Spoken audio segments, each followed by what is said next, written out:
ये अभ्यंतर हेतु, बाह्य हेतु, इनके मिलने से ये उत्पन्न होती है पर्याय, अपने आप उत्पन्न नहीं होती है। मतलब ये विशेष रूप से आप स्थूल पर्याय के लिए कह सकते हो। सूक्ष्म पर्याय अगुण लघु गुण के निमित्त से तो उसका परिणमन तो होता रहता है, लेकिन ये कह रहे हैं तस्य मिथो भवनम, वो जो है मिलकर के उत्पन्न होती है। और द्रव्य पर्याय तो हैं ही मिलकर के, जो स्कंध आदि की हैं, समान जाति असमान जाति की। मिथो भवनम प्रति विरोधी अविरोधी नाम, विरोधी से भी होती है, अविरोधियों से भी होती है। विरोधी अविरोधी में समान जाति असमान जाति का ग्रहण समझ लो। धर्माणाम उपात्त अनुपात्त हेतु का नाम, और कभी उपात्त हेतु भी होती है, अनुपात्त हेतु भी होती है, माने उपाधि सहित भी होती है, उपाधि रहित भी होती है। शब्दांतरात्म लाभ निमित्तत्वात्, और कभी शब्द के निमित्त से भी होती हैं, कभी शब्दांतर से के बिना, शब्दांतर आत्मलाभात, आत्मलाभ से अर्पित व्यवहार विषयों, और जो पर्टिकुलर अर्पित व्यवहार विषय, जो पर्टिकुलर व्यवहार को विषय बनाती है, उसका नाम है पर्याय। ये पर्याय का बहुत सुंदर मतलब विश्लेषण है। तयोरितरेतर योग लक्षणो द्वंद्वः, द्वंद्वे द्वंद्वे अन्यत्वं लक्षण्यग्रोध वदिति चेत् न तस्य कथंचित भेदे पी, कथंचित भेदे पी दर्शनाद गोत्व गोपिंडवत्।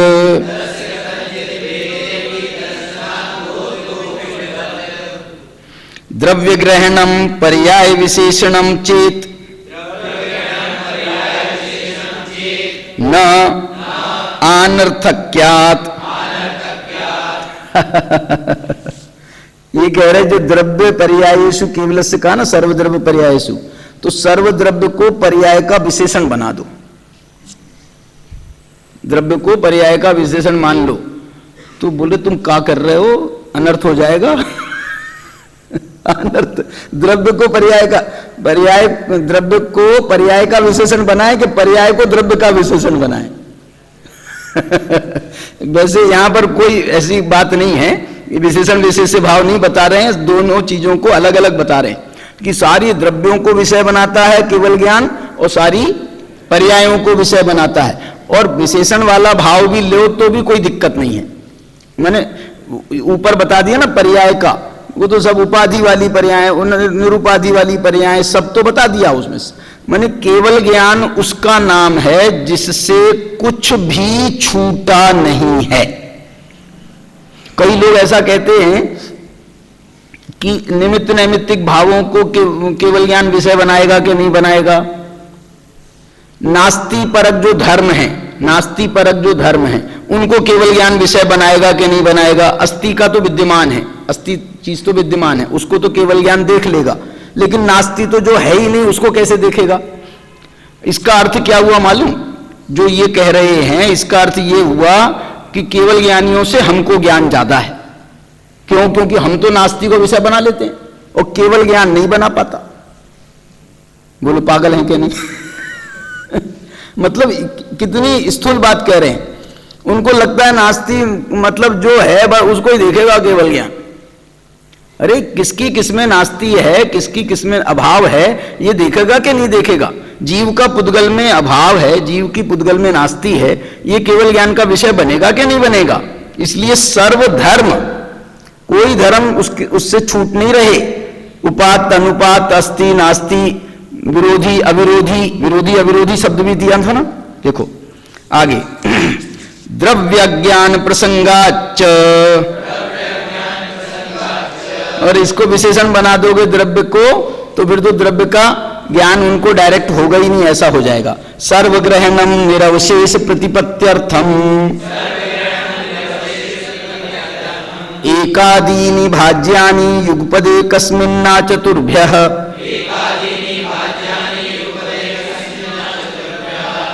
अनेकार्थ संभवे विवक्षातः प्राथम्य वचन एक शब्दः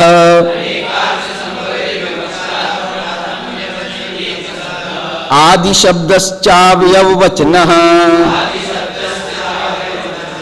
सामीप्य वचनो वा मतेर्बहिर्भाव प्रसंगेति चेत न अन्यो सदा अव्यभिचारात्। इसका क्या अर्थ है? मतेर्बहिर्भाव प्रसंगेति चेत स्यादितत् एवं सती मतेर्बहिर्भावः प्राप्नोति। मति का बहिर्भावः प्राप्नोति तन्न किम कारणम अनियो तदा सदा अव्यभिचारात् एते ही मति श्रुते सर्वकालम अव्यभिचारिणी नारद पर्ययवत् तस्माद अनियो अन्यतर ग्रहणे इतरस्य ग्रहणम सन्निहितम भवति। ये कह रहे मतिर बहिर्भाव माने अकेला मति ज्ञान एक एकादीनी है ना, एकादीनी तो एक अकेला ज्ञान होगा तो केवल ज्ञान होगा, अकेला ज्ञान मति ज्ञान नहीं हो सकता। तो उसका प्रसंग आता है तो बोले वो क्यों ऐसा, ऐसा क्यों है? ऐसा इसलिए है क्योंकि मति ज्ञान के साथ में श्रुत ज्ञान हमेशा होता ही होता है। श्रुत ज्ञान होगा तो मति ज्ञान होगा, मति ज्ञान होगा तो श्रुत ज्ञान होगा, ये दो का जोड़ा तो हमेशा रहता ही है और नष्ट होंगे तो भी एक साथ मति ज्ञान श्रुत ज्ञान जब नष्ट होंगे, केवल ज्ञान होगा तो भी एक साथ नष्ट होंगे, रहेंगे तो साथ साथ और मरेंगे तो साथ साथ, ऐसा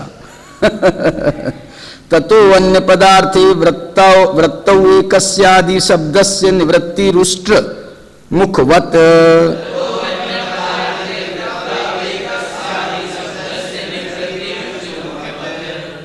रुष्ट्र मुखवत क्या होता है?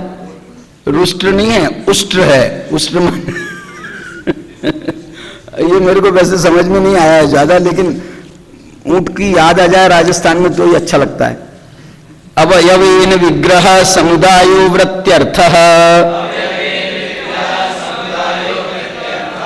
केवलस्य असहायत्वाद इतरेषां च क्षयोप्सम निमित्तत्वाद योगपद्य भावः। केवल ज्ञान तो बेचारा असहाय है। क्यों असहाय? तो है, बेचारा बोलने की हिम्मत नहीं करना। बेचारा नहीं है केवल ज्ञान, असहाय है। असहाय मतलब बेचारा नहीं, किसी की जरूरत नहीं। अब कैसा लगा? किसी की जरूरत नहीं है, ऐसा है केवल ज्ञान, इसलिए उसको असहाय कहा है। असहाय का मतलब जिसकी कोई सहायता करता नहीं कर सकता नहीं, और जो है जो सबकी सहायता करता है, ऐसा असहाय है। सबकी सहायता करता है माने अब श्रुत ज्ञान हमको मिला है, वो कहां से आया है? वहीं से तो आया है, सब कुछ वहीं से तो आया है। अवधि ज्ञान किसने बताया? मना पर्याय किसने बताया? आया भले ही नहीं, लेकिन बताया तो उनने ही है सब। और ये दूसरे जो ज्ञान है इसलिए सहायता नहीं कर सकते हैं ये केवल ज्ञान की, क्योंकि ये क्षोभसम निमित्तक हैं और वो जो है वो क्षायिक निमित्तक है, क्षायिक निमित्त से, क्षय के निमित्त से हुआ है, और इनके योग पद्य भाव है। क्षायिक ज्ञान, क्षायिक और क्षोभसम एक ही चीज का क्षायिकपना भी हो और क्षोभसम भी हो, इनमें एक साथ होने का असंभव है। मत ज्ञान में भी क्षोभसम भाव और क्षायिक भाव एक साथ हो सकता है क्या? नहीं हो सकता। सम्यक दर्शन में हो सकता है क्या? क्षायिक सम्यक दर्शन भी हो और क्षोभसम सम्यक दर्शन भी हो। चारित्र में हो सकता है क्या? क्षोभसम चारित्र भी हो और क्षायिक चारित्र भी हो। माने कहीं पर भी ये संभव नहीं है। क्षोभसमा भावात योग पद्य भाव ना भावो अभिभूतत्वाद अहनि नक्षत्र वदिति चेत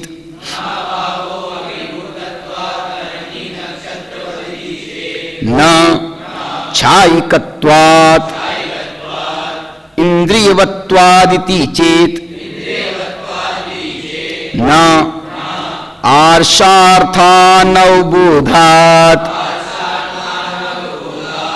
केवल ज्ञान इंद्रिय से सहित होता है क्या? नहीं। अरे द्रव्य इंद्रिय कोई नष्ट हो जाती है क्या केवल ज्ञान होता है तो? द्रव्येंद्रिय से तो सहित है, लेकिन फिर भी उसको ये संज्ञा नहीं दी जा सकती केवल ज्ञान को। क्या संज्ञा? इंद्रियवत्वात्, वो इंद्रियवान है। क्यों नहीं दी जा सकती है?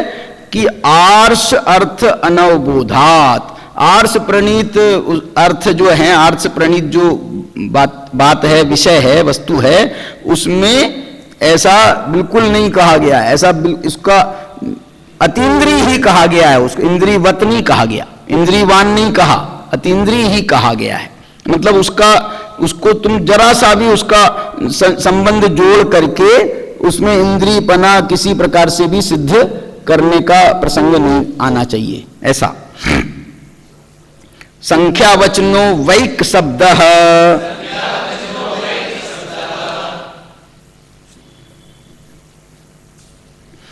ये कौन सा शब्द है? संख्यावचनो वैक शब्द। वा कहां है?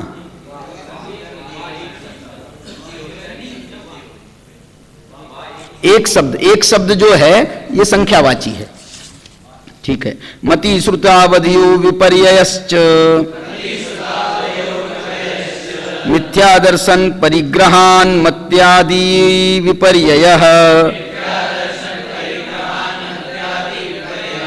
देखो, मिथ्या दर्शन परिग्रहान मिथ्या दर्शन का परिग्रह करोगे तो सारे ज्ञान मिथ्या हो जाएंगे। परिग्रह भाई साहब, मिथ्या दर्शन को परिग्रह कह रहे हैं। परिग्रह में तो है ही, परिग्रह के 24 भेदों में भी मिथ्या दर्शन है, और यहां पर कह रहे हैं कि तुम मिथ्या दर्शन का साथ लोगे ना, परिग्रह करोगे, उसका संग करोगे, तो सारे ज्ञान तुम्हारे, सारे ज्ञान के आचारित सब मिथ्या हो जाएगा। सरज सकट्टू कालाबूगत दुग्धवत स्वगुण विनाशः।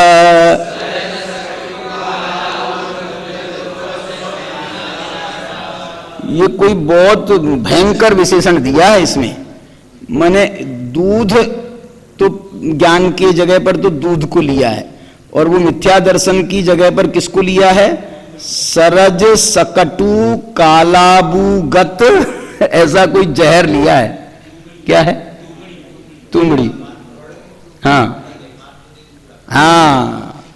तुमड़ी तो वो बहुत भयंकर कड़वी मानी जाती है, और उसमें तुम दूध रख दो तो तुम्हारा दूध और नष्ट हो जाएगा। समझे? परिणाम शक्ति विशेषात् सदसतोर विशेषाद यदृच्छोपलब्धेरुन्मत्तवत्। इसको 4 जगह से तोड़ो। सदसतो अविशेष, सदसतो अविशेषात यदृच्छोपलब्धे उन्मत्तवत्, ऐसे 4 से और स्पष्ट हो जाएगा। सत् शब्दस्य अनेकार्थ संभवे विवक्षातः प्रशंसार्थ ग्रहणम।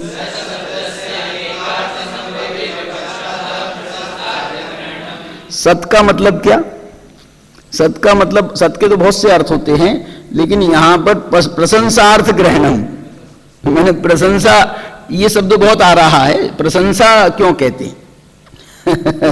मतलब ऐसा कहना चाहते हैं कि जो सत पदार्थ हैं, सत का मतलब है, सत का मतलब बहुत अच्छे, प्रशंसनीय। प्रशंसार्थों क्यों कह रहे हैं? क्योंकि ये सत अच्छे कार्य के अर्थ में भी इसको सत को लिया जा सकता है। माने जिसको सत असत का विवेक है, अच्छे बुरे का विवेक है, अच्छे बुरे का विवेक है, ऐसा भी सत असत का भाव लिया जा सकता है। क्योंकि प्रशंसार्थ पना जो है वो अच्छे बुरे से ही आता है। ऐसा भवति अर्थ ग्रहणम वा प्रवादि परिकल्पना भेदाद विपर्यय ग्रह। मूल कारण विप्रतिपत्ते नैगम संग्रह व्यवहार सूत्र शब्द समभिरूढ़ एवं भूता नया।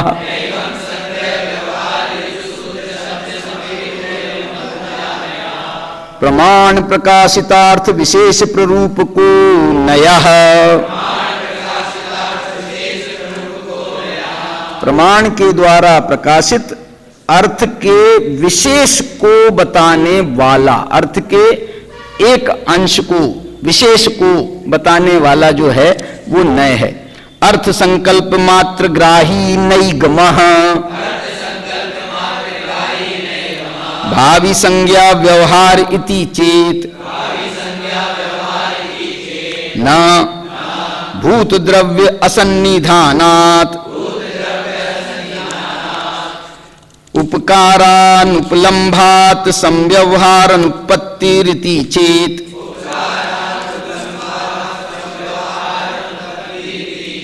न अप्रतिज्ञानात् स्वजात्य नैकत्वोपनयात् समस्त ग्रहणम संग्रहः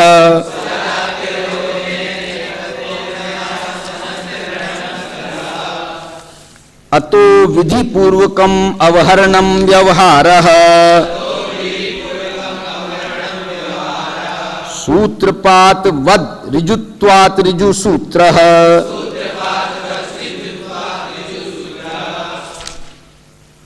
शपत्यर्थम आह्वयति प्रत्यायति इति शब्दः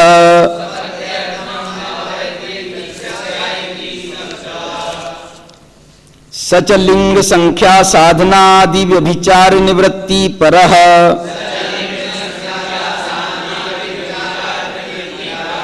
नानार्थ समभिरोहणात् समभिरूढ़ येनात्मना भूतस्तेनैव अध्यवसायति इत्येवं भूतः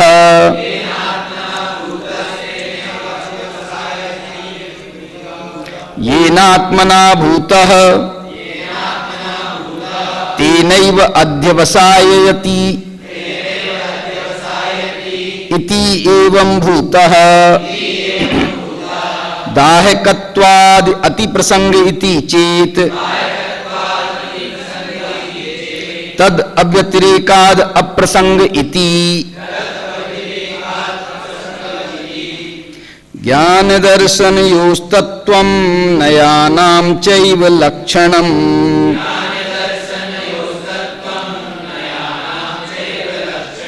ज्ञानस्य च प्रमाणत्वम् अध्याये अस्मिन् निरूपितम्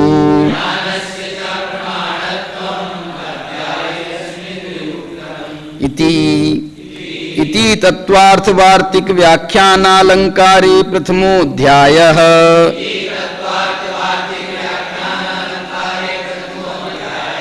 जीयाचिरमकलंक ब्रह्मा, ये कौन सा छंद है? जीयाचिरमकलंक ब्रह्मा लघु हवन नृपति भरत, बोलो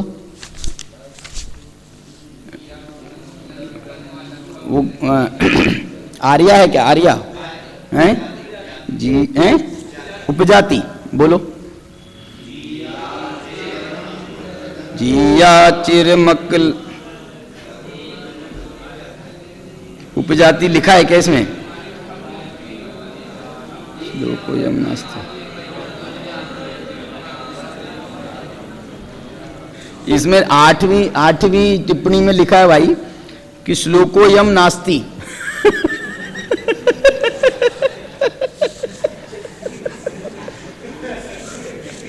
ये कह रहे ये तो कोई श्लोक ही नहीं है, आप पढ़ रहे हो श्लोक के जैसे है तो गद्य ऐसा लगता है, मतलब मेरे को पक्का नहीं है, लेकिन इसमें आठवीं जो टिप्पणी दी है उसमें ऐसा लिखा है जिया चिरम अकलंक ब्रह्मा, वाह माने अकलंक रूपी ब्रह्मा जिया चिरम लघु हव्व नृपति वर तनयः। अब ये इनके पुत्र थे क्या? लघु हव्व, उनके जो पिता का नाम शायद ये बता रहे हैं। लघु हव्व नृपति वर तनयः उनके पुत्र हैं। अनवरत निखिल विद्वद जन नुत विद्यः, वाह अनवरत निखिल विद्वत जन नुत विद्यः माने अनवरत रूप से निखिल विद्वत जन माने अखिल विद्वत जन, समस्त विद्वत जनों के द्वारा जिनकी विद्या को प्रणाम किया गया है। नुत प्रशस्त जन हृदयः, और प्रशस्त जन के वो हृदय में निवास करते हैं, ऐसा कुछ अर्थ होना चाहिए। अब ये अपना, मुझे ऐसा लग रहा है जिंदगी में मैंने पहली बार कोई काम पूरा किया मैंने जल्दी जल्दी कर दिया, लेकिन अपन ने पूरी वार्तिक, हमारा ये शुभम जो है बड़ा दुखी हो रहा था कि क्या पता क्या होगा, भाई साहब आप कुछ बराबर चला नहीं रहे हो। अभी अपन थोड़ी सी चर्चा करते हैं। ये जो अभी अपन ने आज 21वें सूत्र से वार्तिक पढ़ी है ना, 21वें सूत्र से जो चर्चा है, मति ज्ञान 13वें सूत्र से 20वें सूत्र 19वें सूत्र तक 7 सूत्रों में मति ज्ञान की चर्चा है। मैंने मति ज्ञान को सबसे अधिक सूत्रों की अपेक्षा वेटेज दिया गया है, मैंने उसको सबसे ज्यादा सूत्र दिए हैं मति ज्ञान को। मति स्मृति संज्ञा चिंता विनिबोधित्यनर्थांतरम इंद्रियान इंद्रिय निमित्तम अवग्रहे आवाय धारणा बहु बहुविध क्षिप्राणि सतानुध्रुवाणाम क्षेत्रणानाम अर्थस्य व्यंजनस्य अवग्रह और न चक्षुरनिंद्रियाभ्याम, ये 19 ये जो है इसमें पूरा मति ज्ञान का विषय है। मति ज्ञान के जो 336 भेद बनते हैं वो भी इसमें सारे गर्भित हैं। इसमें एक विषय जो थोड़ा सा टिपिकल बैठता है वो है अर्थावग्रह और व्यंजनावग्रह का। व्यंजनावग्रह में वो ये कहते हैं कि चक्षु और मन, न चक्षुरनिंद्रियाभ्याम सूत्र है ना, चक्षु और मन के माध्यम से व्यंजनावग्रह नहीं होता। क्या बोला? ना व्यंजनस्यावग्रह, व्यंजन पदार्थों का मात्र अवग्रह होता है, और वो भी न चक्षुरनिंद्रियाभ्याम, वो भी चक्षु और मन के द्वारा नहीं होता है। तो व्यंजन पदार्थों के मात्र अवग्रह हो रहा था। तो माने कितने भेद बने उसके? 12 पदार्थ हैं, और 12 पदार्थ की व्यंजनावग्रह यदि हम बनाएं सभी पदार्थों का, और अकेला अवग्रह, यह अवाय धारणा वगैरह कुछ नहीं बन रहा उसमें, तो अवग्रह बनेगा तो बनेंगे 72 भेद, 12 छंग 72। लेकिन चक्षु और मन के द्वारा नहीं होते हैं, तो चक्षु और मन के निमित्त से 12 भेदों के भेद बनेंगे 24। तो वो 24 भेदों को कम कर दें तो बनेंगे अकेले 48 भेद। माने 4 इंद्रियों के माध्यम से, चक्षु इंद्रिय को छोड़कर स्पर्शन रसना घ्राण और कर्ण, इन 4 इंद्रियों के इनके साथ में क्या प्रसंग बनता है कि इनके साथ में बस व्यंजन अवग्रह माने क्या होता है, व्यंजनावग्रह क्या होता है? व्यंजनावग्रह ऐसा होता है कि कुछ पदार्थ हमारे को सिर्फ इनका आभास मात्र होता है, कुछ है, उसके अलावा उन पदार्थों का हमको कुछ नहीं पता चलता, ना ईहा होती, ना अवाय होता, ना धारणा होती, कुछ नहीं पता चलता। तो ऐसे पदार्थ जो हैं, उन पदार्थों, ये सभी 12 भेदों में सब में घटेंगे वो। जैसे स्पर्शन इंद्रिय में हमारे को कभी कभी हम होता है व्यंजनावग्रह, कुछ नहीं, उसके बाद में हम ना दिमाग लगाते हैं और ना वो लगाने पर भी मेरे को लगता है पता नहीं चलेगा। आप दिमाग लगाओगे भी ना कुछ पदार्थों में, स्पर्शन इंद्रिय के विषयों में, तो वो आपको व्यंजनावग्रह से आगे नहीं बढ़ सकते। तो वो व्यंजनावग्रह में वो स्थिति बनती है। लेकिन ये कहना ये चाहते हैं कि चक्षु इंद्रिय और मन, इनके द्वारा व्यंजनावग्रह होता है क्या नहीं होता? बताओ। अच्छा,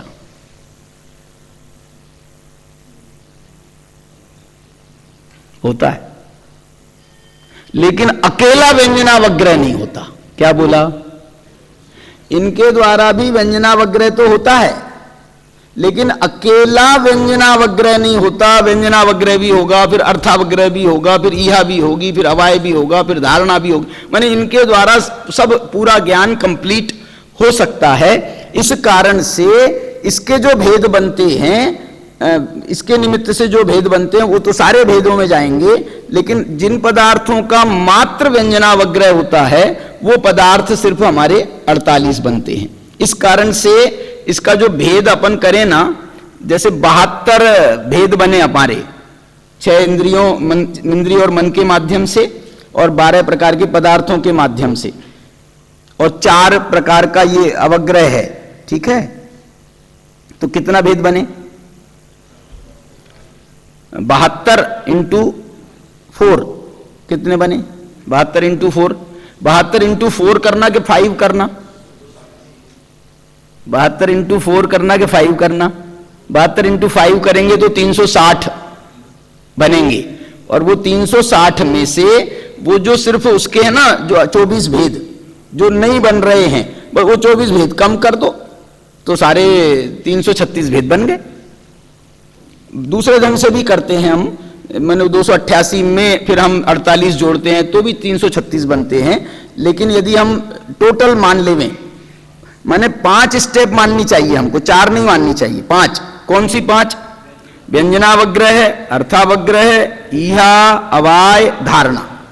ये 5 स्टेप बनी। इन 5 स्टेप से जो है वो पदार्थों का ज्ञान होता है, और यदि 5 स्टेप से सारी इंद्रियों के माध्यम से ज्ञान होता तो 360 भेद बनते। लेकिन चक्षु और मन के द्वारा अकेला व्यंजनावग्रह होता है, ऐसी है ना? नहीं होता है, नहीं होता है ना। मन इनके न चक्षुरनीन्द्रियाभ्याम व्यंजनावग्रह, तो फिर वो भेद भी बनेंगे कि नहीं बनेंगे इसमें आगे के? 4 भेद मानना कि 5 भेद मानना, देख लेना, उसको आपको आ जाएगा, जम जाएगा। अब तुम तो फाइनल में पहुंच गए भैया, तो अब तुम तो 40 साल हो गए, तुमसे नहीं बन रहा तो हमसे कब? देखना वो बन तो जाता है, लेकिन थोड़ा सा कभी कभी अपन कंफ्यूज हो रहे हैं। चलो, तो ये तो हो गया व्यंजनावग्रह अर्थावग्रह की बात। माने अत्यंत ऐसे पदार्थ व्यंजनावग्रह में, व्यंजन का अर्थ वैसे सामान्य से होता है बहुत स्थूल पदार्थ।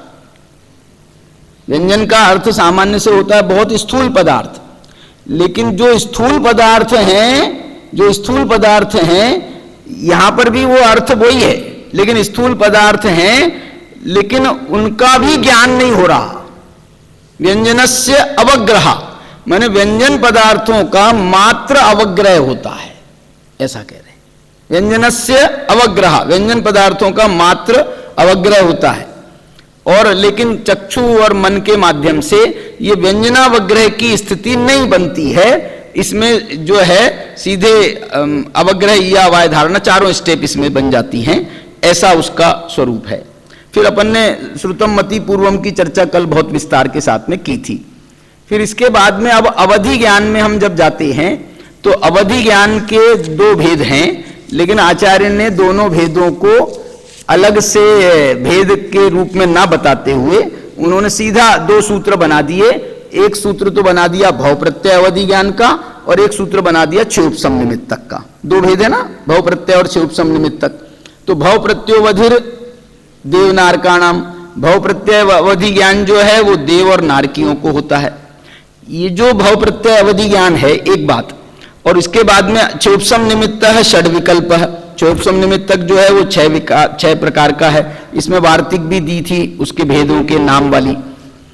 अब ये प्रश्न मैं दूसरा आपके सामने रख रहा हूं कि अवधि ज्ञान के 3 भेद हैं अलग से।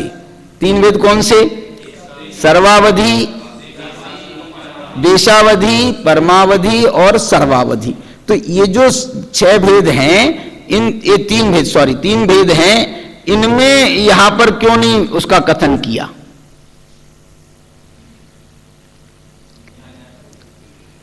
न्याय कहां से आ गया? नहीं, ये जो है ना, देखो ये वो जो सर्वावधि और परमावधि ये जो भेद हैं, ये भेद तो वो मुनियों के लिए सुरक्षित हैं, उनका बहुत मतलब लिमिटेड एरिया था, इस कारण से उनका कथन यहां पर नहीं करते हुए, परमावधि सर्वावधि का कथन नहीं करते हुए यहां पर जो है वो सिर्फ देशावधि की ही बात करी है, ऐसा समझना चाहिए।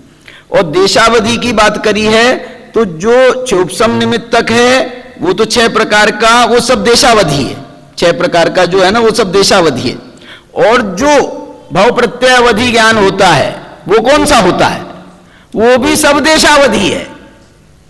भव प्रत्यय अवधि ज्ञान तो निश्चय से माने वो तो सर्वथा देशावधि ही होगा, लेकिन जो क्षयोपशम निमित्तक है वो 6 प्रकार का देशावधि है, फिर सर्वावधि भी है, वो परमावधि भी है, फिर सर्वावधि भी है, ये सब उसमें विशेष आ जाती है।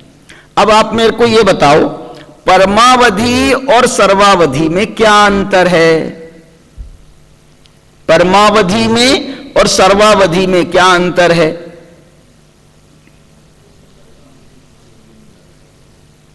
परम अवधि और सर्वावधि,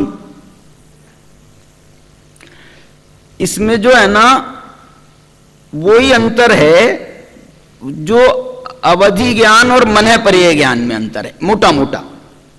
क्या अर्थ है कि सर्वावधि का विषय तो सर्व पदार्थ है, स्थूल रूप, स्थूल है सर्वावधि, और परमावधि जो है वो सूक्ष्म है, वो पदार्थ की जो सूक्ष्म अंतर्गत व्यवस्था है उसको भी जो जानने में समर्थ होता है अवधि ज्ञान में, वो परमावधि कहलाता है।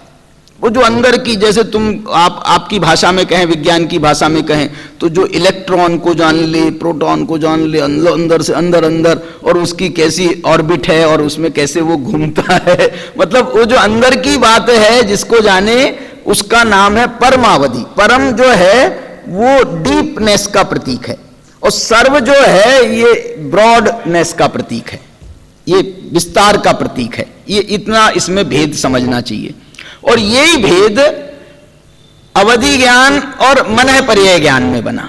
उसमें जो क्षेत्र स्वामी विषयोभ्यो है ना, उन सबसे आप करोगे तो आपको ये विषय ख्याल में आ जाओगे, जिनसे हमको उनका अंतर समझना है।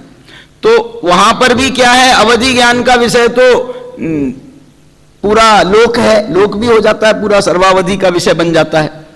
लेकिन मनः पर्याय ज्ञान का सुनना, ये जो सर्वावधि ज्ञान है, सर्वावधि ज्ञान है, वो बड़ा है कि मनः पर्याय ज्ञान का ऋजुमति बड़ा है, विशुद्धि।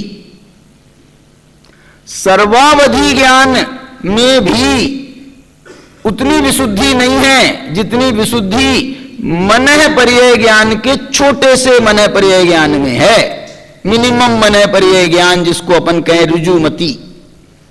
अवधि ज्ञान और मनः पर्याय ज्ञान में मनः पर्याय ज्ञान बहुत महान माना गया है, महान माना गया।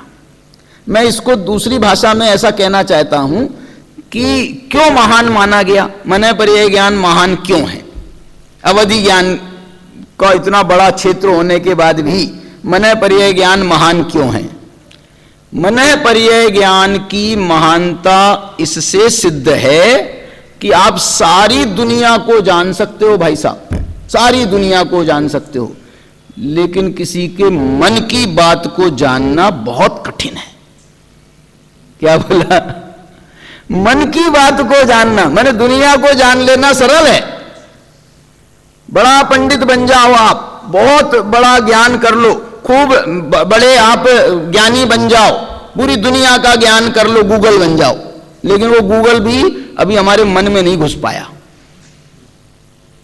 मन में घुसना, माने मैं ये बताना चाहता हूं इसको इस उदाहरण के द्वारा, मन को जानना बहुत कठिन है।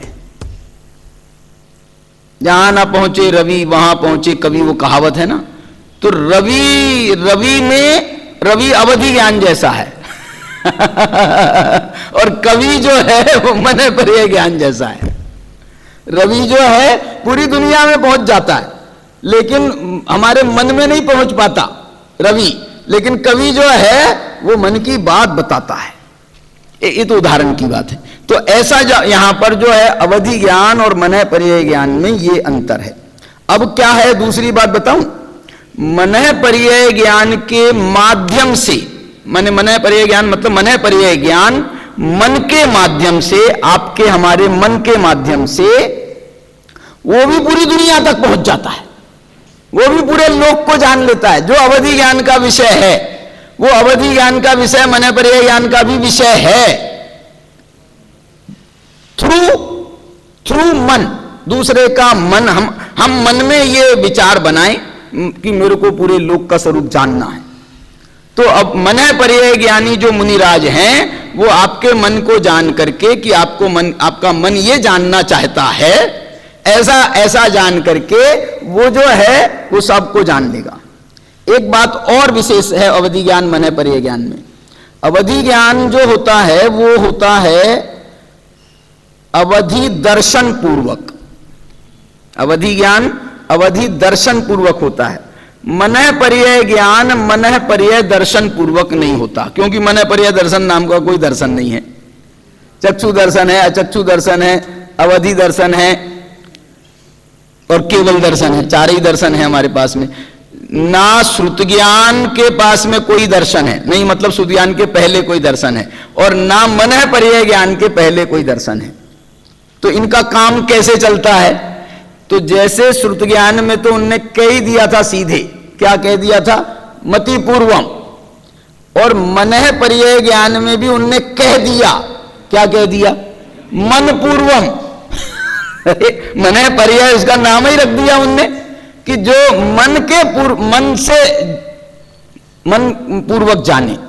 तो जो मुनिराज हैं, वो मुनिराज जो मनः पर्यय ज्ञानी है ना, वो डायरेक्ट मनः पर्यय जो पूरे लोग जिस विषय को जानना है, मनः पर्यय ज्ञान भी काम करता है अवधि ज्ञान जैसा।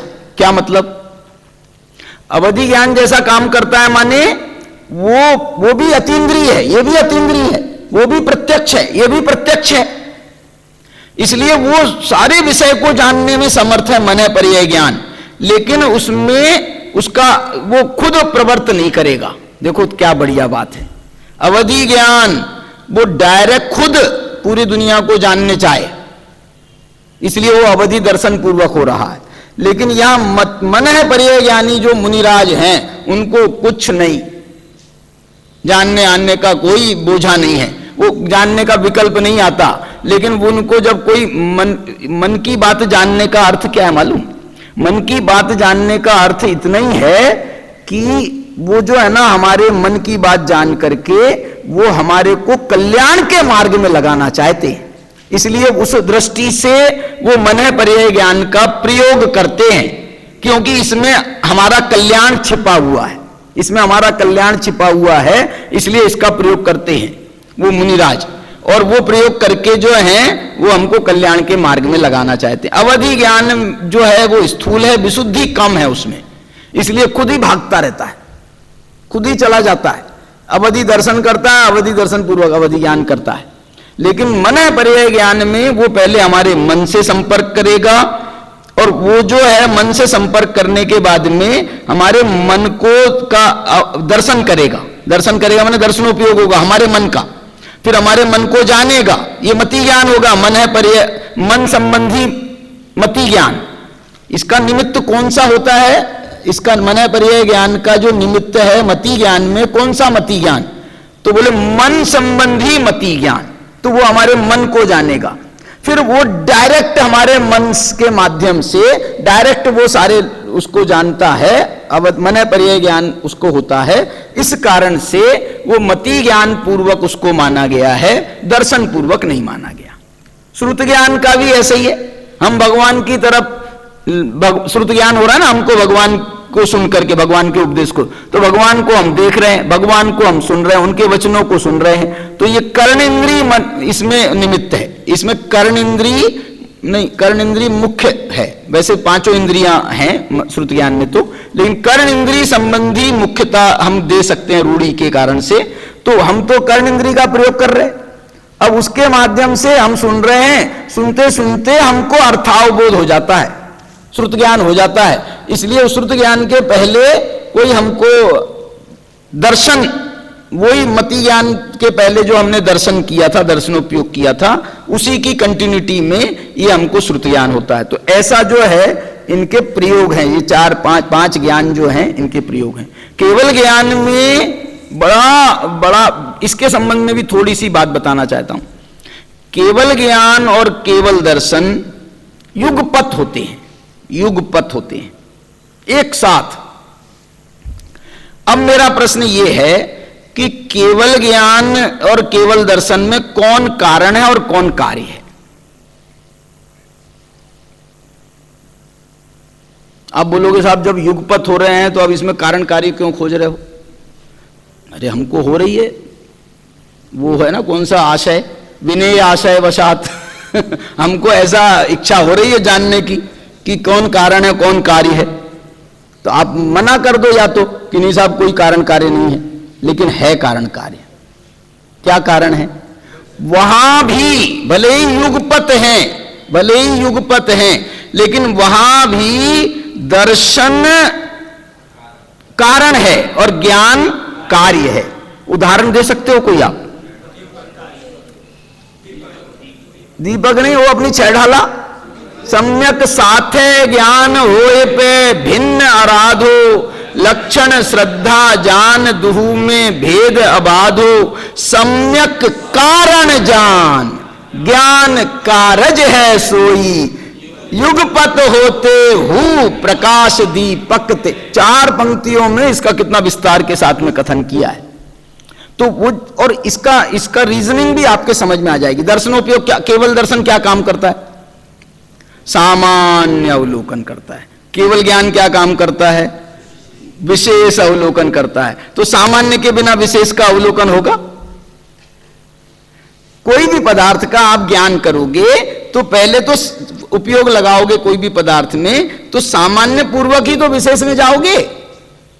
ये यहां पर कारण समय भेद मत देखो, समय भेद मत देखो, भाव भेद देखो। भाव सामान्य का को विषय बनाने वाला दर्शन है और विशेष को विषय बनाने वाला ज्ञान है। इसी कारण से ये सामान्य विशेष में सामान्य को पहले और विशेष को और पुरानी यदि हम देखें रूढ़ी, पुरानी रूढ़ी क्या है?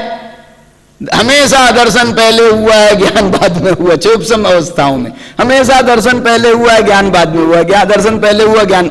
अब यहां पर तो यहां पर ऐसा कैसे होता है आप बता सकते हैं कि ऐसा कैसे होता है एक साथ सामान्य अवलोकन भी और विशेष अवलोकन भी? एक बात और भी है कि जब एक साथ ही होता है तो इनके 2 भेद क्यों किए, सामान्य अवलोकन और विशेष अवलोकन? बस पदार्थ को हो जाता है, जान लेते हैं, बस ऐसा कह देते आप सामान्य अवलोकन और विशेष अवलोकन के 2 आपने गुण माने वहां पर।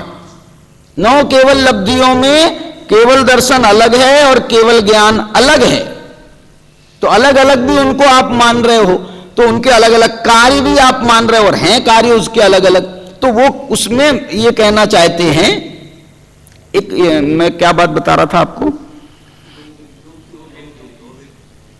दर्शनों, हाँ, ये जो है ये 2 भेद क्यों किए एक बात, और ये ऐसा क्या हो रहा है वहां पर कि जो काम आज तक हमारे को समय भेद से हो रहा था, दर्शनोपयोग में असंख्यात समय लग रहे थे और उसके बाद में हमको ज्ञानोपयोग हो रहा था चोपसम अवस्था में। दर्शनोपयोग का काल भी जो है वो असंख्यात समय वाला है, भले ही ज्ञानोपयोग से कम समय है उसका, लेकिन अंतर्मूर्त लगता है दर्शनोपयोग को। एक समय में दर्शनोपयोग नहीं होता, छद्मस्त अवस्था में भी एक समय में दर्शनोपयोग नहीं होता है, उसमें भी असंख्यात समय दिए गए हैं। मिनिमम लघु समय भी दर्शनोपयोग का, वो नहीं केवल दर्शन का नहीं, छद्मस्त अवस्था का जो दर्शनोपयोग है उसको असंख्यात समय वाला माना गया है, उसको भी, और उसके बाद में ज्ञानोपयोग माना गया। तो जो पहले इतना समय लगता था तो अब ये एकदम से कैसे होता है? इसका रीजनिंग ये है कि जो केवल ज्ञानी भगवान हैं, उन केवल ज्ञानी भगवान को एक केवल ज्ञान केवल दर्शन के साथ में एक और चीज पैदा हुई है और उसका नाम है अनंत वीर्य। तो उस अनंत वीर्य की इतनी सामर्थ्य है कि उनको दर्शन के साथ में ही ज्ञान कर लेते हैं। उनको जो है नो टाइम वेस्टेज जैसे ही दर्शन हुआ, जैसे ही उनको सामान्य अवलोकन हुआ, वैसे ही उनको विशेष अवलोकन हो जाता है। ये उनकी अनंत वीर्य की सामर्थ्य है। इसलिए ज्ञान और दर्शन की प्रवृत्ति में, जब ज्ञान और दर्शन की प्रवृत्ति में वीर्यांतराय कर्म को अनिवार्य माना गया है। मति ज्ञान किसे कहते हैं? मति ज्ञान किसे कहते हैं? जो मति ज्ञानावरण कर्म और वीर्यांतराय कर्म के छोपसम से होता है उसका नाम मति ज्ञान है। केवल ज्ञान किसे कहते हैं? केवल ज्ञानावरण कर्म, उसको तो सब ले लो, उसमें तो ज्ञानावरण कर्म, केवल ज्ञानावरण नहीं, पूरा ज्ञानावरण कर्म, ज्ञानावरण नहीं, पूरे घातिया कर्म, उनके अभाव से, और वीर्यांतराय भी खासकर विशेष रूप से जो है उसके 6 से केवल ज्ञान की उत्पत्ति होती है। इसकी थोड़ी और विशेष चर्चा जी जी जी, हाँ हाँ,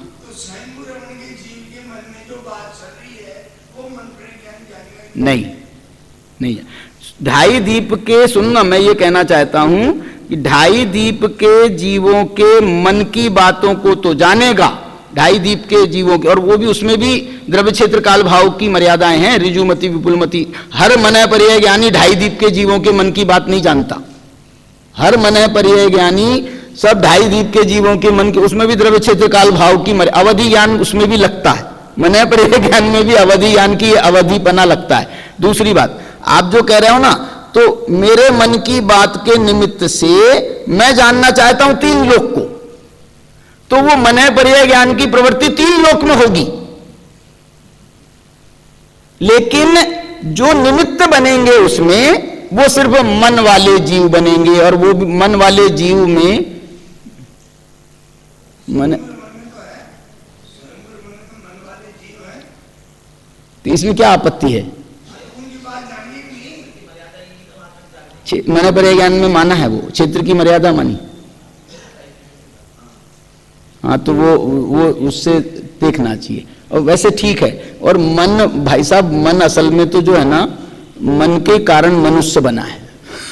ये रूढ़ी मनुष्य, जो मनुष्य कहलाता है ना, ये मन वाला होने से कहलाता है। इसलिए यहां पर मनुष्य, और मनुष्य की बात तो उसमें शायद उसमें है, लक्षण में है। मनुष्य के मन की बात का ऐसा कुछ लक्षण में नहीं है क्या, कि दूसरे के मन की बात अकेला इतना ही है? तो और देखेंगे भाई साहब, सही बात है। उनसे और पूछना, आपने कल्पना बेन जी से पूछ लेना, इनसे पूछ लेना, बिमला बेन जी से, इन लोगों को मालूम होगा। विशेष रूप से दीपक जी से पूछिए।